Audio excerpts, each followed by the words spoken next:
Colin, congratulations.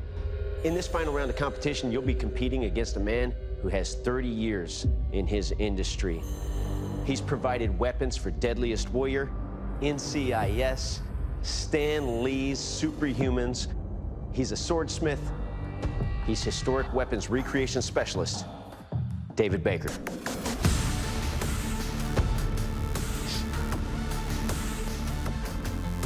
Hi, Dave. Hey, Colin. How you doing, man? Good. If somebody had asked me, you want to compete against Dave Baker? I'd have been like, no, that's a nightmare. That's crazy. Look here, Colin. In order to become our super champion, you're going to have to defeat Dave as you forge your way through this historic weapon. The Russian Cossack World War II Shaska Saber. Oh, yeah. Good luck. We'll see you in 30 hours.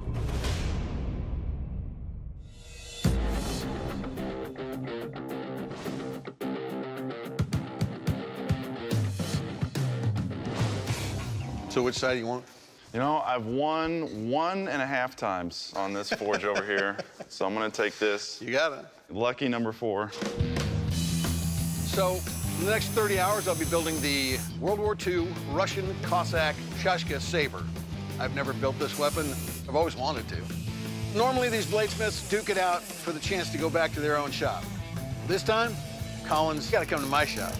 I hope there's a bit of an intimidation factor.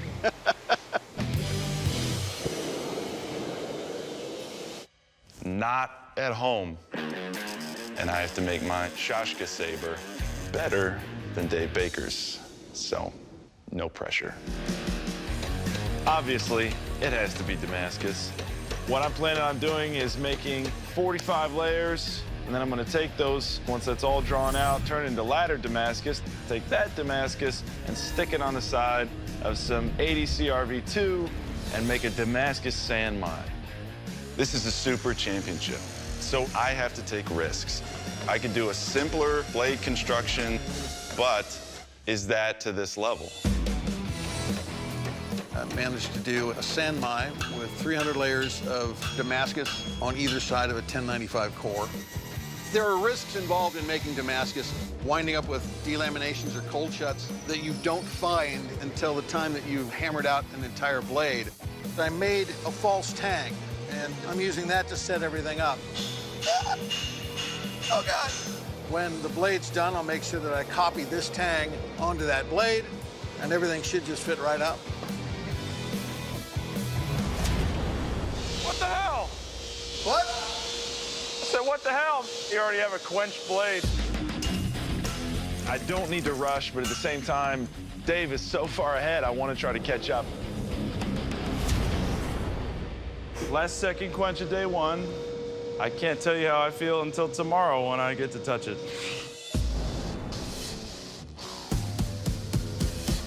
So this is the moment of truth, right? I quenched last night, put it right in this vise. I just hope it's okay. After 10 hours, I've got 2/3 of my blade done, and I still have 2/3 of my time left. I don't see any cracks. Today, I want to clean up the shoulders of the blade so I get a super nice tight fit. While I'm polishing the blade, I see a delamination. So I flex the blade a little bit to see how deep it goes. Pop. I blow that thing apart. Literally, I experience what smiths go through in this shop when things don't go right. And it's a humbling experience. But I come up with an idea. I will take my broken blade, chop it up, throw it in the canister, and draw that out.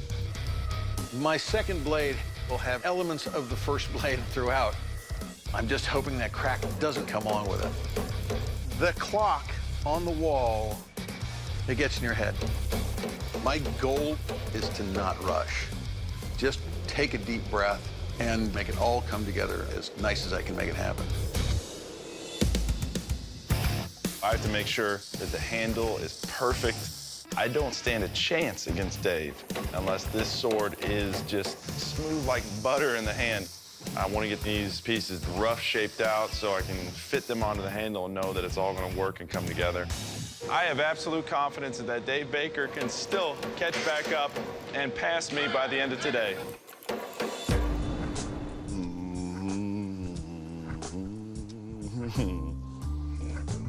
Doug? Get the hell out of my chair. Let's get to work. Oh, jeez. So I only have 10 more hours to try to make a blade worthy of Super Championship. We're not down to the wire yet, but we're close. I thought I'd be further along, but the hiccup with the first blade set me back. The Super Champion's up here. I'm still down here. Is 10 hours enough to make the difference? Hopefully so. One of the main focuses today is to get this blade light and fast. If it's a big weight on the end of a handle, that's not gonna cut it. So I have to get as much weight and meat out of it as I can. I got to the quench last night, so I'm a happy camper because now I can play catch up this afternoon. I'm planning on doing a really deep etch.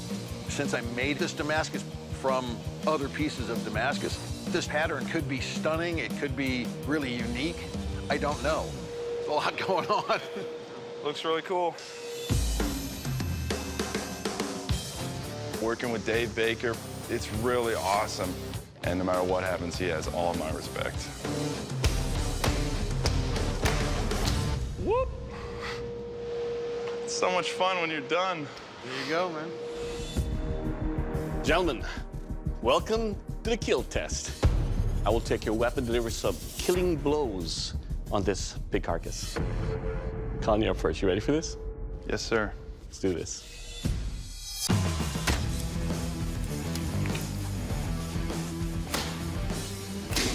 Nice.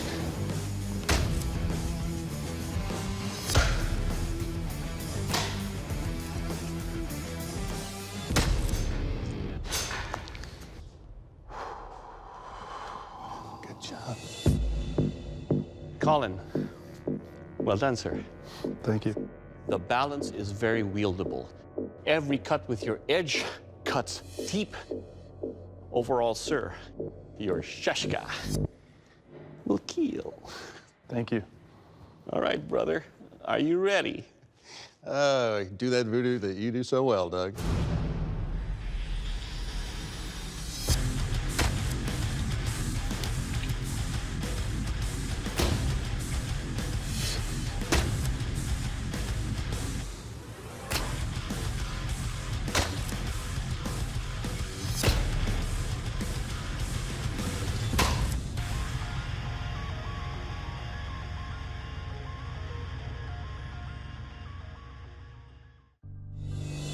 The handle is spot on. It's perfect fit for my hand. The balance of this is very wieldable. Your weapon, sir, for this test will kill. Thank you, Doug. All right, bladesmiths, this is our combination durability sharpness test. I'm gonna start by bashing into these pots, then I'm gonna take what's left of your sword and try to cut into the sheepskin. Colin, you're up first. You ready? Let's do it.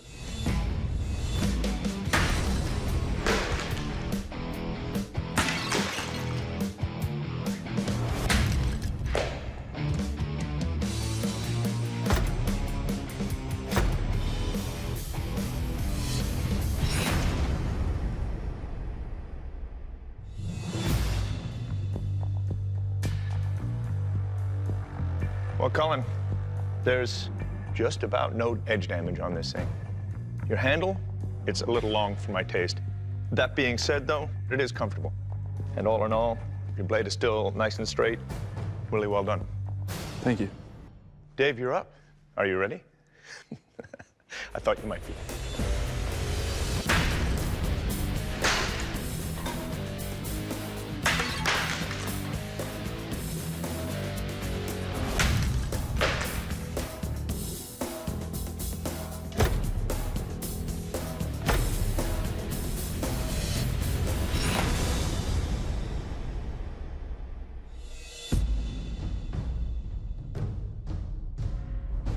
Well, Dave, first off, it's all in one piece. Your handle is perfectly dimensioned.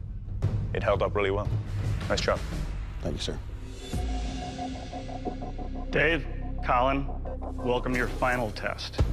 I'm gonna take your swords and beat them into this bamboo and post.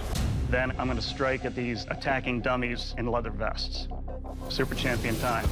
Colin, you ready? Yes, sir. All right, let's do it.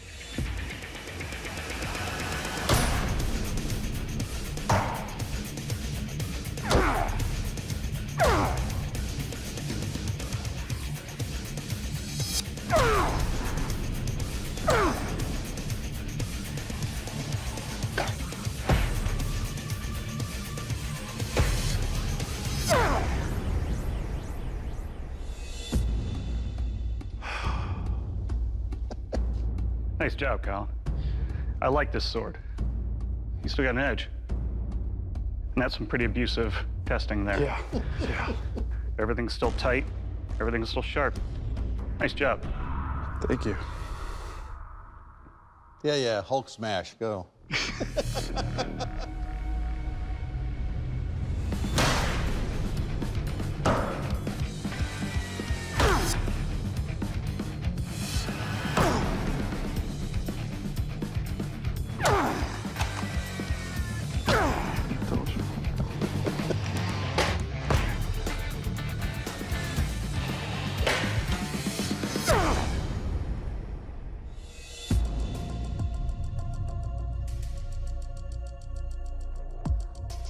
Little problem, Dave. Yeah, oh yeah. That sucker's got quite a bend to it. Steels looks great, though.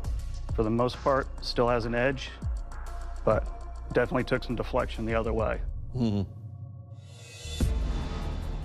Colin, Dave, the judges have completed their deliberation. Colin, you are our Forged in Fire super champion. Good job, brother. Well done, man. Dave, you had a great handle. Your blade took a couple of warps. I have to ask you to please surrender your blade and leave the forge. I am happy to. Gentlemen, excellent decision, guys.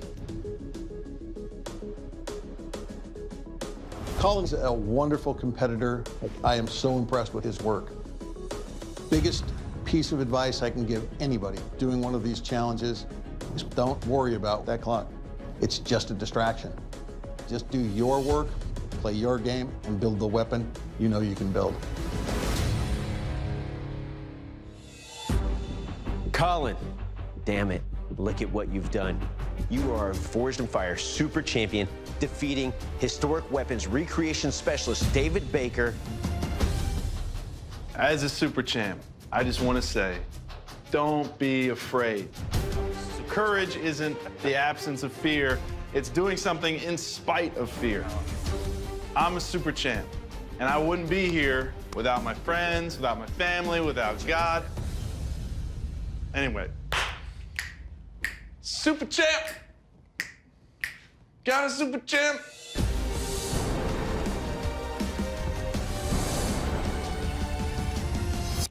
Gonna feel it. Feels good.